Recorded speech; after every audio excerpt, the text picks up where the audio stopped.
अस्सलाम वालेकुम दोस्तों, मैं हूँ जुबैर रहीम। आप सुन रहे हैं और देख रहे हैं जिंदगी को बदल देने वाली बातें। दोस्तों, दूसरों की ख्वाहिश का एहतराम करें। दुनिया में हर शख्स चाहता है कि उसकी मर्जी चले, उसकी ख्वाहिशात और मशवरों पर अमल किया जाए। दोस्तों, आप दूसरों पर अपनी राय ठोंस कर अपनी शख्सियत में सहर पैदा नहीं कर सकते। सच बताइए, क्या आप अपने ख्याल पर ज्यादा ईमान नहीं रखते?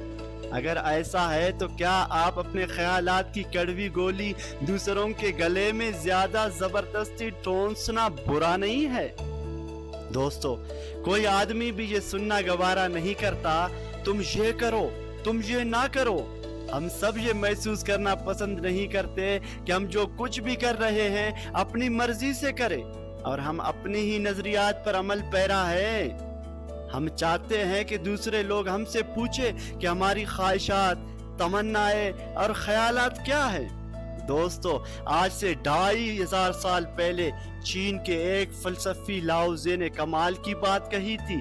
दरिया और समंदर सैकड़ों नदी नालों से इसलिए खराज वसूल करते हैं कि वो उनसे निचली सतह पर बहते हैं। दोस्तों, अपनी इनकसारी के सबब वो तमाम पहाड़ी, नदी नालों पर हुकूमत करते हैं। इस तरह दरवेश लोग जो आम इंसानों से बरतरी हासिल करना चाहते हैं, वो आम लोगों के पीछे चलते हैं। दोस्तों, यही वजह है कि दरवेशों का मकाम ख्वाह आम लोगों से बहुत बुलंद हो। लोग उनका बोझ महसूस नहीं करते और इस वजह से वो उनसे हसद भी नहीं करते।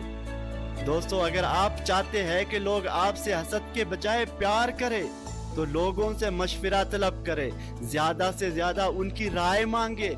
वो इस तरह आपकी तरफ खींचे चले आएंगे। दोस्तों, अगर आप मेरे चैनल पर नए हैं तो मेरे चैनल को सब्सक्राइब करें। हम मिलेंगे एक नए वीडियो में, तब तक आपका अल्लाह निगहबान।